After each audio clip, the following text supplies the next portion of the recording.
Social মিডিয়ায় এখন প্রথমেই ভেসে আসছে বিবেক সৃজানার ছবি। এ এক অসমাপ্ত প্রেম কাহিনী। হ্যাঁ, মৃত একজন, রয়ে গেলেন অন্যজন। কিন্তু কে বিবেক সৃজানা?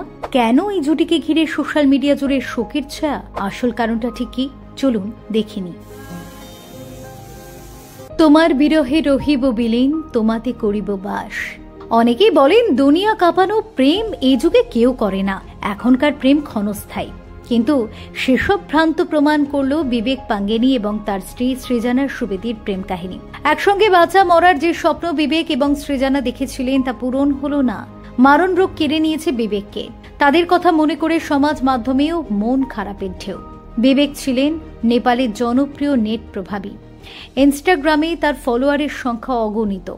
সমাজ মাধ্যমে অনেকের কাছে জনপ্রিয় জুটি হয়ে উঠেছিলেন তিনি এবং তার স্ত্রী সৃজানা। সৃজানার ইনস্টাগ্রাম অ্যাকাউন্টের একটি পোস্ট অনুযায়ী প্রায় 10 বছর আগে বিবেকের সঙ্গে আলাপ তার। দুজনে একই স্কুলে পড়তেন। বিবেক ছিলেন উঁচু ক্লাসে। ধীরে ধীরে বন্ধুত্ব গভীর হয় বিবেক এবং সৃজানার। বন্ধুত্ব গড়ায় প্রেমে। 6 বছর প্রেমের পর তারা বিয়ে করেন। এরপর দুজনেই আমেরিকায় চলে যান। সেখানে নতুন জীবন শুরু করেন। জর্জিয়া বিশ্ববিদ্যালয়ের পদার্থবিদ্যা এবং জ্যোতির্বিদ্যা নিয়ে গবেষণা করছিলেন বিবেক। 2022 সালে তার মস্তিষ্কে টিউমার ধরা পড়ে। লড়াই শুরু হয় দম্পতির। স্বামীর ক্যান্সার ধরা পড়ার পর থেকে তার পাশে শক্ত খুঁটির মতো দাঁড়িয়েছিলেন সৃজানা। একবারের জন্য বিবেককে কাছছাড়া করেননি তিনি। সৃজানা জানিয়েছেন, হঠাৎ প্রচন্ড মাথা ব্যথা শুরু হয় বিবেকের। কিছুদিন পর ঠিকমতো হাঁটাচলাও করতে পারছিলেন না তিনি। এমআরআই করে দেখা যায় বিবেকের মস্তিষ্কের ক্যান্সার 4র্থ পর্যায়ে রয়েছে। বিবেকের মাথায় বেশ কয়েকটি বড় অস্ত্রোপচারের পর হাল ছাড়েন চিকিৎসকেরা। তারা সৃজানাকে জানিয়ে দেন স্বামীর আয়ু বড়জোর আর 6 মাস। তবে অসুস্থ জেনেও স্ত্রীকে একটাই কথা বলতেন বিবেক, আমার কিছু হবে না, দেখে নিও। এরপর কেমোথেরাপি শুরু হয় বিবেকের। মাথার চুল পড়ে যায়, মুখ এবং শরীরের বাকি অংশ ফুলতে শুরু করে। শুরু হয় মৃত্যুর সঙ্গে লড়াই। যদিও এই লড়াইয়ে লড়ছিলেন সৃজানাও। স্বামীকে ওই অবস্থায় দেখে কষ্টে বুক ভাঙলেও তা প্রকাশ করেননি তিনি, বরং প্রাণপণে স্বামীর সেবা শুরু করেন। এমনকি নিজের চুলও কেটে দেন। সেই সব ছবি যা ইতিমধ্যেই প্রকাশ্যে এসেছে।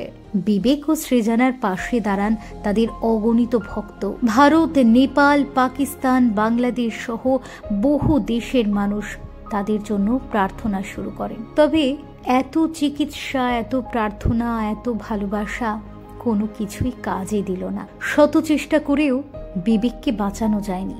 এই ডিসেম্বরে মৃত্যু হয়েছে তার। আর এরপরে শোকে ভেঙে পড়েছে নেটাগরিকদের একাংশ। তাদের নিয়ে লেখালেখিও হচ্ছে বিস্তর।